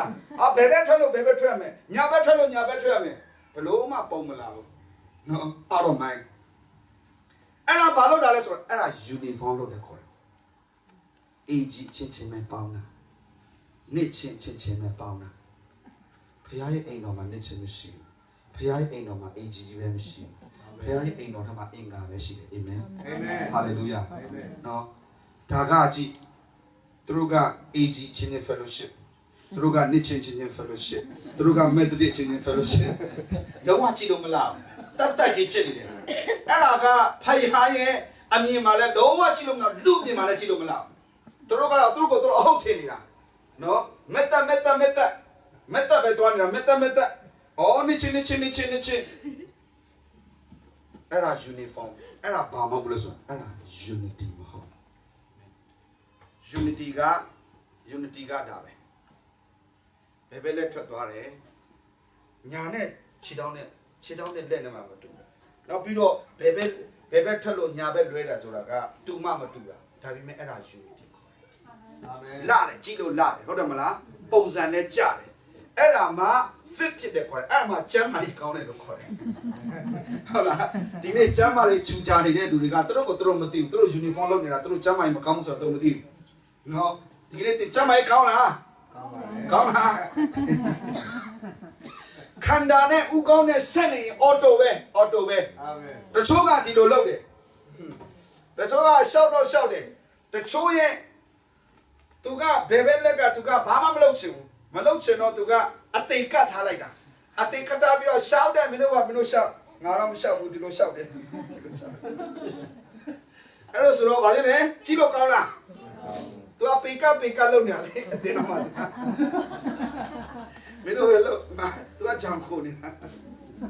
အဲ့တော့သူကပေကလုပ်နေဘယ်ဘက်ကလကမလုပ်တာကြာတော့ဗာဖြစ်သွားလဲပြီးသွားတယ်မသိချင်နေပါလားပေကလုပ်နေတည်သွားတယ်ပြောတော့မလားအဲ့ဒါ body မဟုတ်ဒါကြောင့်ဘေတလဆိုတာ house of God ရဲ့ဥကောင်းဟာယေရှုဥကောင်းအောင်မှာရှိတဲ့ခန္ဓာဟာယုံကြည်သူ有基督是，啊你有基督啦，kuna，พยานเนี่ยป้องติโลตุกะเปียโนสวนရှိတယ်พยานเนี่ยป้องติโลตุกะတရားဟောสวนရှိတယ်พยานเนี่ยป้องติโลตุกะ organize สวนရှိတယ်မတူဘူးလေသူကညာဘက်လက်သူကဘယ်ဘက်လက်သူကညာဘက်ခြေတော့သူကအထက်မှာရှိတဲ့အသက်နှလုံးအကုန်ဖြစ်တာနော်အဲ့တော့အဲ့ဒီအရာတွေအားလုံးတွေကပုံမှန်လှုပ်ရှားနေတာကအထက်ကအသက်လေအဲ့ဒီအသက်ကလို့တဲ့ယေရှုအဲ့ဒီယေရှုကဘယ်ကလာလဲဦးကောင်းကလာတာယေရှုရဲ့အသက်အာဒံကိုကြီးစွာသောအိတ်စိတ်ချင်းနဲ့အိတ်ခိုင်းလိုက်တယ်အာဒံထက်ကနံရိုးကိုထုတ်လိုက်တယ်ထုတ်လိုက်တဲ့နံရိုးနဲ့အေဝဖြစ်လာတယ်အေဝကမြေကြီးကဖန်ဆင်းလိုက်တာမဟုတ်ဘူးအေဝကအာဒံထက်ကထွက်လာတဲ့အသက်နဲ့အသားဖြစ်တယ်ဆိုတော့အာဒံအပြစ်ထဲမှာကျသွားတယ်အပြစ်ထဲမှာကျသွားတဲ့အခါမှာလူအလုံးဖျားနဲ့ဝေသွားတယ်နောက်ဆုံးအာဒံဆိုတဲ့ယေရှုရောက်လာတယ်နောက်ဆုံးအာဒံဆိုတဲ့ယေရှုကကြီးစွာသောအိတ်ချင်းနဲ့အသေးခံလိုက်တယ်ကျွန်တော်တို့ရဲ့ညစ်ကြေးအလုံးကိုဖျက်ပလိုက်တယ်ရှင်ပြန်ထမြောက်လာတယ်ယေရှုနဲ့တူတယ်ယေရှုနဲ့အတူရှင်တယ်သူ့ကိုလက်ခံတဲ့သူဟာသူ့ထဲကထွက်လာတဲ့သူတည်ခြင်းနဲ့သူရှင်ခြင်းနဲ့သူ့ကြောင့်ဖြစ်ဖွာလာတဲ့သားသမီးဟာဖျားသားဖြစ်တယ်အဲ့ဒီသားသမီးဟာဒီခန္ဓာထဲကထွက်လာတဲ့သူ့ရဲ့ခန္ဓာနဲ့သူ့ရဲ့အသက်ဖြစ်တယ်သူ့ရဲ့ခန္ဓာနဲ့သူ့ရဲ့အသက်ရှိတဲ့သူကိုသူကသတို့သမီးလို့ခေါ်တယ်အဲ့ဒီသတို့သမီးဟာအေဝဖြစ်တယ်အဲ့ဒီအေဝကိုအာဒံကယူတာသူ့ထဲကထွက်လာတဲ့အေဝကိုပဲအာဒံကယူတာအာဒံထဲကမထွက်လာတဲ့အေဝကိုဖျားလည်းမပေးစားဘူးနောက်ဆုံးအာဒံဆိုတဲ့ယေရှုထဲကမထွက်လာတဲ့အသင်းတော်ကိုဖျားလည်းမသိမ်းဆဲဘူးနောက်ဆုံးအာဒံဆိုတဲ့ယေရှုထဲကမထွက်လာတဲ့ဘောနဂင်မဟုတ်တဲ့အေဝမှန်သမျှကိုလည်းဖျားလက်မထပ်ဘူးဖျားလက်ထပ်တဲ့အေဝကယေရှုလက်ထပ်တဲ့အေဝကသူ့ထဲကထွက်လာတဲ့နံရိုးပဲအာမင်အဲ့ဒါကိုပဲလက်ထပ်တယ်မိတ်ဆွေအာမင်ဒီကနေ့သင်အေဝအစစ်ဖြစ်ပြီလားလောက်ယူတဲ့အေဝလားဟုတ်လားဆိုတော့ဖျားကအဲ့ဒီလူကိုပဲသိမ်းဆဲမှာဆိုတော့ခန္ဓာဒီခန္ဓာဟာဒီအသက်အောက်မှာရှိတယ်ဒီအသက်ကတစ်ထဲမှာကျွန်တော်ရဲ့အထက်ထဲမှာလှုပ်ရှားနေတယ်ဟုတ်တယ်မလားခန္ဓာတွေလှုပ်ရှားနေတယ်အဲ့ထဲမှာဝိညာဉ်လူဆိုတဲ့ဝိညာဉ်ရှိတယ်ဒီအဲ့ဒီဝိညာဉ်ကြီးကမမြင်ရဘူးဒါပေမဲ့အဲ့ဒီဝိညာဉ်ထွက်သွားရင်တည်းဒီအသင်းအစာချေနေတာအဲ့ဒီအစာချေနေတာအဲ့ဒီအစာအိမ်နိုင်ရတဲ့အက်ဆစ်တွေထွက်လာတယ်ဘယ်ကထွက်လာဘယ်လှုပ်ရှားမှုကဘယ်ရင်းမြစ်ကထွက်လာလဲဟုတ်လားဘယ်ကခွန်အားနဲ့ဓာတ်တွေထွက်လာလဲဟောအသေးတွေဘာလို့အလုပ်လုပ်နေလဲဦးတွေဘာလို့အလုပ်လုပ်နေလဲအဲ့ဒီလူကြောင့်ဝိညာဉ်ဆိုတဲ့လူကြောင့်အဲ့ဒီဝိညာဉ်လူဒီမှာရှိတဲ့အတွက်ဒီခန္ဓာမှာရှိတဲ့အကုန်အားလုံးအလုပ်လုပ်နေတာရှင်းနေတာအဲ့ဒီလူလည်းထွက်သွားရောအသေးရှိလားရှိတယ်ဦးရှိလားရှိတယ်အလုပ်မလုပ်တော့အသေးဖြစ်သွားဒါဆိုရှင်းသားဘူးလေဝိညာဉ်လူအဲ့ဒီလူဟာ spirit ဖြစ်တယ်ဆိုတော့အဲ့ဒီလူဆိုတဲ့ spirit က spirit of God ဖျားနဲ့ Holy Spirit နဲ့သူပေါင်းနေဖို့အဲ့ဒီ Holy Spirit ကပေါင်းနေလေအခုလူတစ်ယောက်ရဲ့အသက်ရှင်ခြင်းကတာမန်နော်လူတစ်ယောက်ရဲ့အသက်ဆိုတဲ့ဝိညာဉ်ကဒီပုံမှန်အရာကိုလှုပ်ရှားစေတယ်ဒါပေမဲ့ Holy Spirit နဲ့ဒီလူရဲ့ spirit နဲ့ပေါင်းလိုက်တဲ့အခါကျတော့ဟောဖျားတကိုးဖြစ်သွားတော့ဒီခန္ဓာရဲ့လှုပ်ရှားမှုဟာ supernatural ဖြစ်သွားဒီခန္ဓာရဲ့လှုပ်ရှားမှုဟာကျမ်းမာလာအာမင်မောရှိကဖျားနဲ့စကားပြောဒီအရေးပြားမှာဟာဘုံထွက်လာလူတော်ကြည့်လို့မရခုနပြောသလို तू မိတ်ကပ်ပြင်တာလည်းမဟုတ် तू အလှပြင်တာလည်းမဟုတ် तू အရင်မတွန့်အောင်သွားပြီးတော့ပေါင်းတင်တာလည်းမဟုတ်ဝိညာဉ်ဖျားနဲ့သူ့ဝိညာဉ်နဲ့ဆက်မိတ်တာပေါ်နေကြည်နဲ့စကားပြောနေဒီဝိညာဉ်ထဲကဘုံတကိုးတွေကဟောဒီပုံမှာလာပေါ့အာမင်ခန္ဓာပိတလာ House of God ဖျားရဲ့အိမ်တော်အဲ့ဒီအိမ်တော်မှာပြန်လို့ဆွမ်းရှိတဲ့ဖျားနဲ့ပေါင်းတယ်လို့ရှိတဲ့ဆွမ်းနဲ့လားတရားဟောတဲ့ဆွမ်းရှိတဲ့သူလား organize လို့ဆွမ်းရှိတဲ့သူလားလာပြီးတော့သူကအဲ့ဒီအိမ်တော်မှာဦးခေါင်းတစ်ခုကိုလာဝန်ခံရတယ်ဦးခေါင်းကိုဝန်ခံတယ်ပိတလာဆိုတော့အဲ့ဒီဦးခေါင်းအောက်မှာရှိခုနဒီ body တွေကတမင်သက်အမိတ်ပေးစရာမလိုပဲနဲ့ဦးခေါင်းရဲ့အသက်ကြောင့်လို့ဦးခေါင်းရဲ့ပညာကြောင့်လို့ဦးခေါင်းရဲ့စဉ်းစားခြင်းကြောင့်လို့ခန္ဓာကလှပတော့လှုပ်ရှားနေအဲ့ဒါက House of God ကျွန်တော်ဒါဆိုရင်အဲ့ဒီ Kiji nya belle anelo nya belle ga menyema khanda ma shi ni belle ga nya be ne matu lo nga lo nya be phyaw lo ji lo kaung la let khan lai bebe phit ni chin ko tin nya be so de lu ga let khan ne ko da be amen aku tin nga tin lo myo tu ang lo sei chin tin lo myo wit sei chin be ya me tu jai da ga ban yaw ni tin jai da ga a pya yaw ban yaw ni ha mong sia ka la ma pyo ne ni tin a pya yaw tin jai de lo tu le ban yaw jai de ai ro tu jai de aya ko a pya yaw shi de ni ga ni yes da be so ro a pya yaw ko a ban yaw ko shi de kha cha ro a pya yaw ji be thai ni ba la ji lo ma la no a pya mong ne lo ji lo ma la mesh မဖြစ်ဘူးเนาะကာလာမဖြစ်ဘူးသူကတကြောင်လို့သူကအားနေခြင်းနဲ့အာတာခြင်းနဲ့ဟောဒီလိုပေါင်းလိုက်တဲ့ခါကျတော့အတန်ထွက်လာဒီလိုကြတော့မတူဘူးလေเนาะဒါနဲ့ဒါမတူဘူးဒီဘက်နဲ့ဒီဘက်မတူပေါင်းလိုက်တဲ့ခါကျတော့ဘုံထင်ရှားလာအတန်ထွက်လာဆိုတော့ဒါက body ပဲသိပါတယ်ကျွန်တော်မပြောရင်ဒီကလူတွေအားလုံးသိတယ်ဟာဒါကတော့ဒီတရားအောင်ချက်လောက်ကတော့အတားလေးပဲကြားဘူးလေနော်ဒါမျိုးလက်ခံရမှာဆိုတာလေအာငါတို့ယုံကြည်သူသိတယ်ငါတို့အခုမှယုံကြည်သူဖြစ်လာမှသိတယ်နော်ဒါပြီးမှဘာလို့မဖြစ်နော်ဘာလို့လက်မခံလဲဘာဖြစ်လို့စန့်ကျင်နေလဲဘာဖြစ်လို့ကဲ့ရဲ့နေလဲဟုတ်ပြီအဲ့တော့ဒီအရာတစ်ခုကဒီလိုမျိုးအားနေခြင်းနဲ့အားရှိခြင်းပေါင်းပြီးတော့လက်ခံဖို့ဆိုတာကသူကငါသဘောနဲ့လက်ခံလို့မရငါသဘောနဲ့လက်ခံလို့မရငါသဘောဆိုရင်ငါအတိုင်းပဲလုပ်စေချင်တာငါသဘောဆိုရင်ငါကြိုက်တာပဲသူ့ကိုငါကတင်ပေးချင်တာသူကြိုက်တာကိုလာမတင်ပြနဲ့ငါဥဆောင်တယ်ပဲလုပ်ငါဆိုရင်အဲ့တော့ဒီခန္ဓာမှာရှိတဲ့အရာအလုံးကငါဆိုတဲ့ညာဘက်သဘောနဲ့လုပ်နေတာမဟုတ်တာအသက်ရဲ့သဘောနဲ့လုပ်နေတာအာမင်အဲ့ဒီအသက်ကဖခင်ရဲ့အသက်ယေရှုရဲ့အသက်အဲ့ဒီအသက်တစ်ခုရှိနေတဲ့အခါမှာ organize ဖြစ်သွားတယ်အာမင်နော်အဲ့ဒီအသက်တစ်ခုကြောင့်ဆက်ဆက်နေတဲ့အခါမှာညီညွတ်သွားတယ်အကြောင်းလို့အဲ့ဒီအသက်ဒါဆိုရင်ငါတည်ရတော့မှာပေါ့ငါစန္ဒာကတည်ရတော့တည်တာပဲငါစန္ဒာတည်ရမှာဆိုတာတည်မှမတည်နိုင်ဘူးအဲ့လိုဖြစ်ပြန်ရော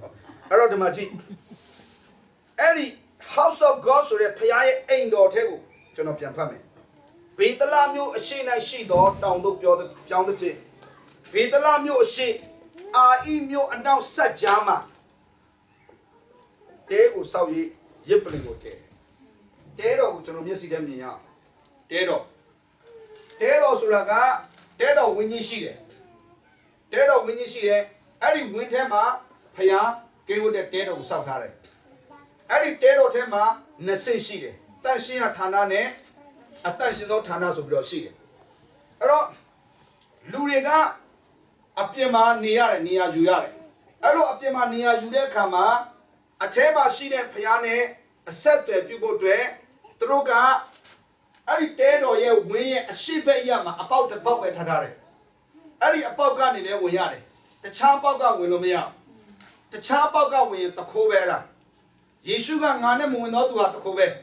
ငါသုံးဝင်ရတကားဝဖြစ်တယ်ဒါကြောင့်မလို့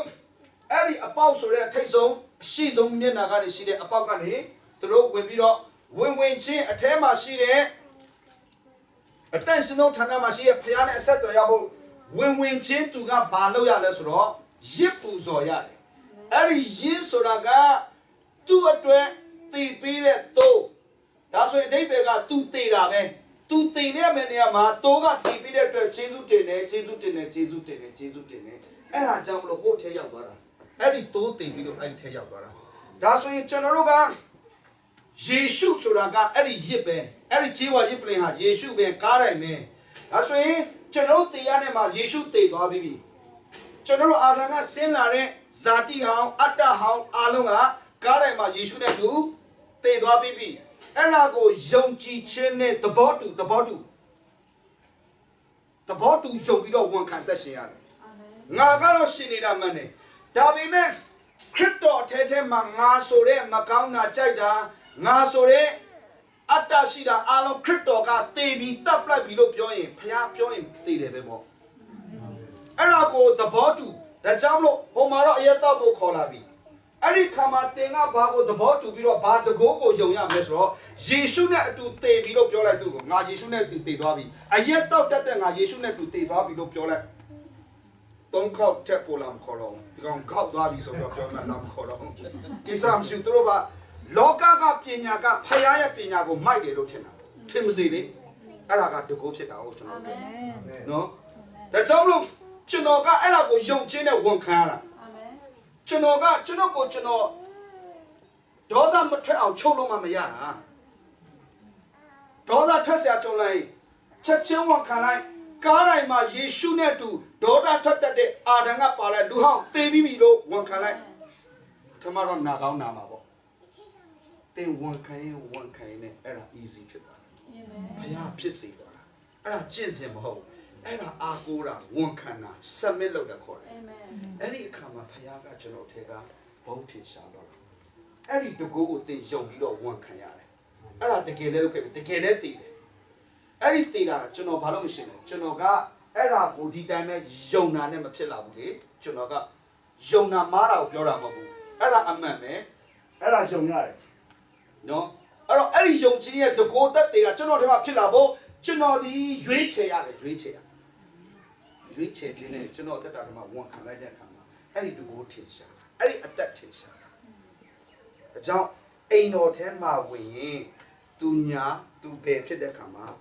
တေခြင်းဆိုတဲ့အရာနဲ့ဝင်ရတယ်ဝန်ခံပြီးတော့ယုံကြည်ခြင်းနဲ့ဝန်ခံပြီးတော့ဝင်ရတယ်အာမင်။ဘာကြောင့်လဲဆိုတော့နော်ဒီနေရာမှာတေမပဲဒီထဲမှာရှိတဲ့ဖခင်နဲ့တွေ့လို့ရတယ်ဆိုတော့အိမ်တော်ဆိုတဲ့နေရာမှာဖခင်ဦးကောင်းအဲ့ဒီဦးကောင်းဆိုတဲ့ဖခင်နဲ့အဆက်အသွယ်ရသွားဖို့အတွက်ဒီမှာရှိတဲ့ကျွန်တော်တို့ကအရောက်တိုင်းလာစုရမှာဟုတ်ဘာလို့ဆိုဖျား body နဲ့အလုပ်လုပ်မှာ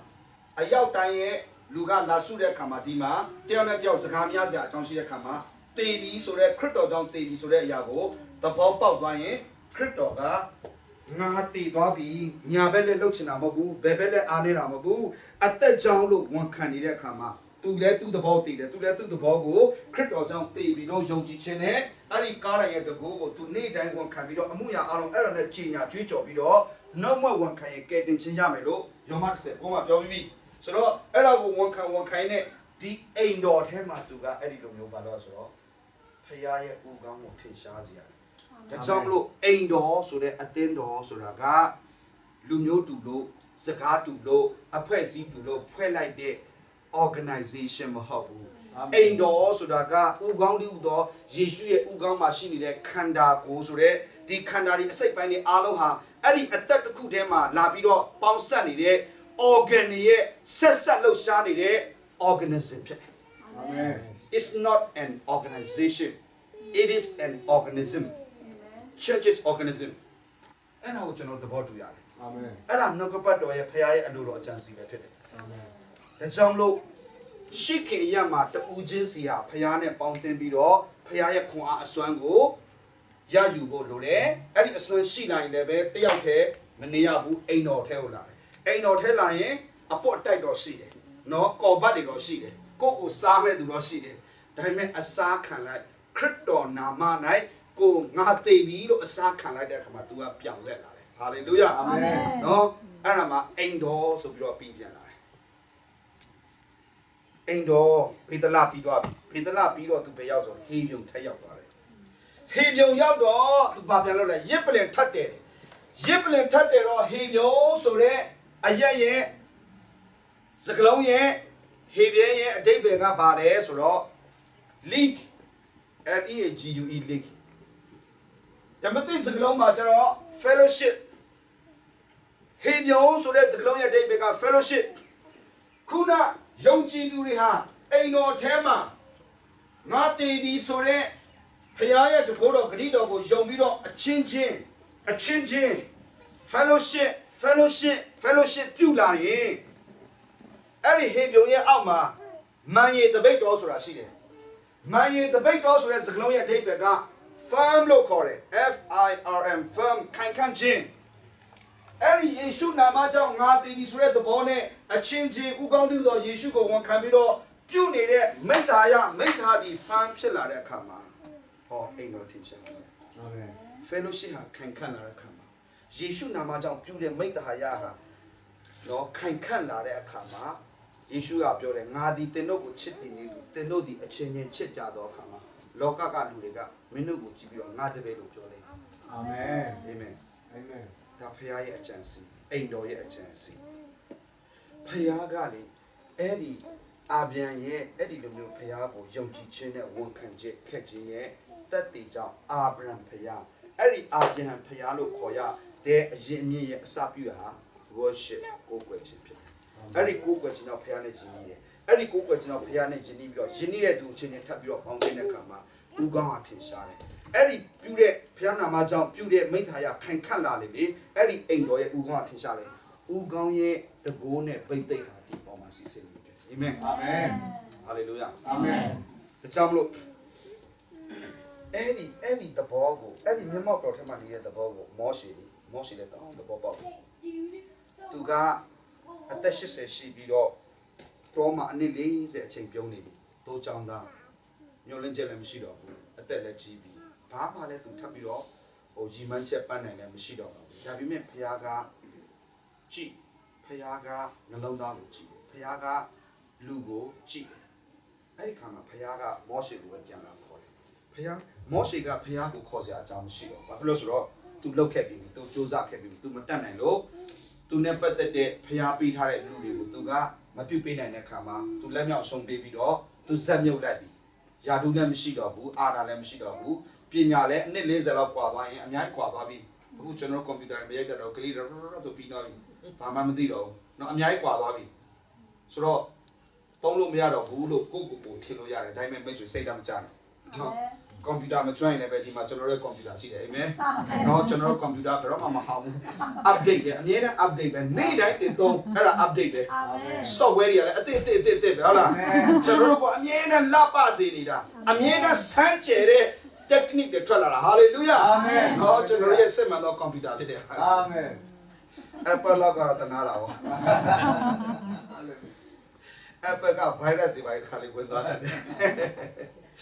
ဒီယာက virus အားလုံးကိုနိုင်တယ် hallelujah နော်ဆိုတော့ဒီဘုရားရဲ့အိမ်တော်ထဲမှာကျွန်တော်တို့ဝမ်းမြောက်တာအင်မတန်ကြီးစွာသောခွန်အားဖြစ်ပါတယ်အာမင်မောရှေအသက်80ရှိနေတယ်တိုးချောင်းနေတယ်အဲ့ဒီမှာဟောရတောင်မှာတိုးချောင်းနေတော့တနေရာမှာခြုံပုတ်ပေါ်မှာမီးကြီးရှိတော့ဟာ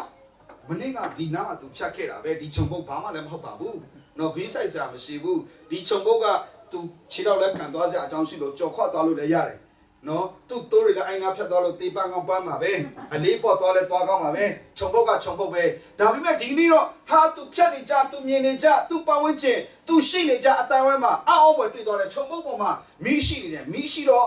့တဘာဝအလျာဆိုဒီခြုံပုတ်ကပြာကျပြီပေါ့ဒါပေမဲ့ပြာမှာမကျဘူးအော်သွားတယ်ဘလို့ဖြစ်တာလဲတာမန်တော့မဟုတ်သွားကြည့်လိုက်တယ်ဘယ်ဟုတ်မလဲအဲ့ဒီခြုံပုတ်တွေကဖျားစကားပြောတာခြုံပုတ်ပေါ်မှာရှိတဲ့မီးကပြာကျစီတဲ့မီးမဟုတ်လားဘုံတော်မီးဖြစ်နေတာဟာလေလုယာအာမင်နော်ခြုံပုတ်ဆိုတဲ့ကျွန်တော်တို့ရဲ့မထင်မရှားယခုပေါက်ပြီးတော့မနေ့ပြန်ညှိုးနှွမ်းသွားတဲ့အသက်တာထက်မှာဖျားတာနေရာယူပါစေအဲ့ဒါကဘုံထင်ရှားဖို့ကြောင့်ဖြစ်တယ်ဟာလေလုယာနော်အဲ့တော့ဖျားကအဲ့ဒီမှာနေရာယူတဲ့အခါကျတော့မနေ့ကခုနလိုမျိုးဘာမှမဟုတ်တဲ့မြေအခုကျတော့ဖျားပြောတယ်ဒီနေရာတန့်ရှင်းတယ်မောရှေတဲ့ဒီနေရာတန့်ရှင်းတယ်ဟောဖျားရှိတဲ့ခြုံပုတ်မှာအဲ့ဒီခြုံပုတ်ကတန့်ရှင်းသွားတယ်အာမင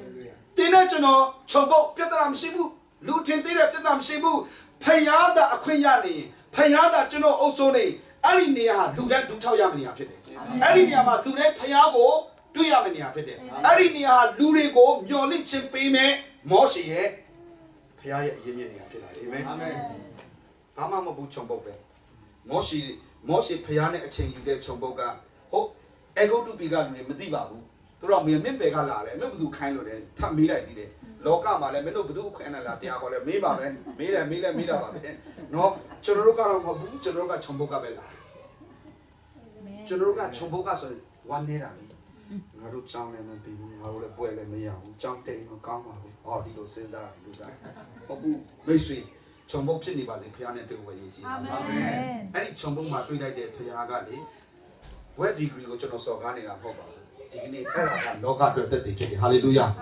ာလောကအတွက်ကောင်းကြီးဖြစ်တယ်မျောလင့်ချက်မဲ့နေတဲ့အတွက်မျောလင့်ချက်အရင်မိဟာအဲ့ဒီဖခင်နဲ့တွေ့ခြင်းဖြစ်တယ်အာမင်နော်ဒါကြောင့်မလို့အဲ့ဒီမှာမောရှေက ဘသူမှမသိဘူးဖခင်နဲ့အချိန်ယူစကားပြောတဲ့တာဘသူမှမသိဘူးဘသူမှလည်း recognize မဖြစ်ဘူးဘယ် Harvard တက်တူကမှလည်းမလာဘူး Oral Roberts တက်တူကလည်းမလာဘူးခြုံပုတ်ကပဲလာအဲ့ခြုံပုတ်မှာဖခင်နဲ့ပဲတိတ်တိတ်လေးစကားပြောနေတာစကားပြောတာတော့မှတိတ်ကျင်နေတာမဟုတ်ဖခင်ကသူကစော်ရကတက်လက်နေတာကျွန်တော်အသက်ကြီးပြီတဲ့ကျွန်တော်ယာတော့မရှိဘူးတဲ့ကျွန်တော်စကားအားရတယ်တဲ့ဖခင်ကသိတယ်လေသူစကားအားရတယ်သိတယ်သူယာတော့မရှိတာလည်းသိတယ်တော့သူအသက်ကြီးတာလည်းသိတယ်ဒါပေမဲ့ငါစီမနေငါပြောနေတယ်ငါပြောတာနားထောင်ငါပြောတဲ့အတိုင်းလုံးငါပြောတဲ့ငါခိုင်းတာဖြစ်နေအဲ့ဒါအရေးကြီးတယ်မိတ်ဆွေအာမင်တော့ဖခင်မျက်မှောက်တော်ထဲမှာအရေးကြီးပါတယ်ဖခင်မျက်မှောက်တော်ထဲမှာအရေးကြီးတယ်အဲ့တော့မောရှေကစောဒကတော်မောရှေမိလက်ထဲမှာပါရှိတယ်တဲ့လန်ဒန်ရှိတယ်ပြစ်ချလိုက်တဲ့ဟောလန်ဒန်ကအသက်ရှင်တော့ပြီးတော့ငွေဖြစ်သွားတာဟာကြောက်လို့ထပြင်းလို့မောရှေမပြင်းနဲ့တဲ့အမိကပြန်ကင်လိုက်တဲ့ဟာလန်ဒန်ပြန်ဖြစ်သွားတယ်ဖခင်ရဲ့မျက်မှောက်တော်ထဲမှာသူဝင်သွားတဲ့အခါမှာဘာမှမဟုတ်ဘူးလူမမြင်ရဘူးလူမသိဘူးသူနဲ့ဖခင်နဲ့ပဲရှိတယ်အသက်ရှင်တဲ့ဖခင်ကိုယ်တိုင်ရှိနေတယ်အဲ့ဒီရှိတဲ့အခါမှာသူကင်ထားတဲ့ပစ္စည်းအသေးပါရှင်သွားတယ်လေဆိုအာမင်နော်သူရဲ့မျောလင့်ချက်မဲ့နေတဲ့မိစာကုံစီခန်းနေတဲ့အသက်တာရှင်တန်သွားတယ်ဟာလေလုယာအာမင်တည်နေတဲ့ຢာတွေရှင်သွားတယ်အာမင်မောရှေမိကပြန်ကင်လိုက်ရှင်နေတဲ့ຢာတွေပြန်တည်သွားတယ်ဇာတိတွေတည်သွားတယ်ဖခင်မျက်မှောက်တော်ထဲမှာကျွန်တော်ရဲ့တည်နေတဲ့ကျွန်တော်ရဲ့မတတ်နိုင်ခြင်းတွေဖခင်ရဲ့မျက်မှောက်တော်ကကျွန်တော်တို့ကိုရှင်စေတယ်အာမင်အဲ့ဒီကနေမောရှေထွက်လာတာဘွဲအုပ်ထုပ်နဲ့ထွက်လာတာမဟုတ်ဘူးနော်အကြီးကျယ်လက်နဲ့ဆန်းဆန်းနေနဲ့ထွက်လာတာမဟုတ်ဘူးကွန်ပျူတာတွေ laptop တွေနဲ့ထွက်လာတာမဟုတ်ဘူးဘယ်သူမှမသိဘူးဒီထဲမှာရှိတယ်အဲ့ဒါနေထွက်လာတယ်သူပြောတဲ့စကားအသက်80စကားနားထောင်ကြည့်ပါစိတ်ဝင်စားစရာမကောင်းပါဘူးနော်တသက်လည်းမရှိပါဘူးသူကိုယ်တိုင်ပြောတဲ့စကားထင်နေပြီတဲ့နော်အသက်80ဆိုတော့ခြေလန်းကလည်းပဲရန်တိရန်တန်ဖြစ်ကောင်းဖြစ်မှာပဲနော်ဒါပေမဲ့ဖခင်မျက်မှောက်တော်ထဲကထွက်လာတဲ့ခြေလန်းနော်အသားအရည်တော့ပြန်မဝင်ပသွားပါဘူးအရည်တွေပြန်တွန့်လာတော့ပြန်မတင်သွားပါဘူးဒီပုံစံဟာဒီပုံစံပဲကိစ္စမရှိဘူးနော်ဒါပေမဲ့ဖခင်မျက်မှောက်တော်ထဲမှာရှိတယ်အဲ့ဒီဖခင်မျက်မှောက်တော်ထဲထွက်လာတယ်သူပြောလိုက်တဲ့စကားကအေးအေးရေလာလူတတ်တယ်ကိုဖြစ်နေတာမိတ်ဆွေဟာလေလုယာတကောကိုပါနေတာအာမင်ဆိုတော့ဒီကနေ့ကျွန်တော်ရဲ့အသက်တာထဲမှာသင်စကားတုံတာလည်းပြဿနာမရှိဘူးသင်အရည်တုံတာလည်းပြဿနာမရှိဘူးဖခင်ရဲ့မျက်မှောက်တော်ထဲမှာသင်နေဖို့ပဲရည်ကြီးတယ်အာမင်အဲ့ဒီခါမှာဣတိလာလူရဲ့ကြီးစွာတော်မျိုးလင်းချက်မဲ့နေတဲ့သူတွေမျိုးလင်းချက်ရှိသွားတယ်ကြီးစွာတော်ချုပ်နှောင်ခြင်းထက်ကနေသူကလွတ်သွားတယ်ဆိုတော့မိတ်ဆွေဒီနေ့ကျွန်တော်အားပေးချင်ပါတယ်ဖခင်သခင်ရဲ့မျက်မှောက်တော်ထဲမှာကျွန်တော်ပြောင်းဝင်တတ်ပုံနဲ့ဖခင်သခင်နဲ့အချိန်ယူပြီးတော့စကားပြောတဲ့အသက်တာဖခင်သခင်နဲ့မွေ့လျော်တဲ့ devotion နဲ့အသက်တာကျွန်တော်အသက်တာပဲနံပါတ်1ရေးကြည့်တယ်အဲ့ဒါကပဲလောကအတွက်ဖခင်ရဲ့သက်တည်ကိုဖြစ်စေတယ်ဖခင်ရဲ့နိလန်းနဲ့အာမခံချက်ဖြစ်တယ်ဆိုတဲ့ဂရုတော်ဝင်လာပါတယ်ရောက်စီရင်ဖျားရှိကောင်းစေပါစေအာမင်ဟာလေလုယာအာမင်ဟာလေလုယာအာမင်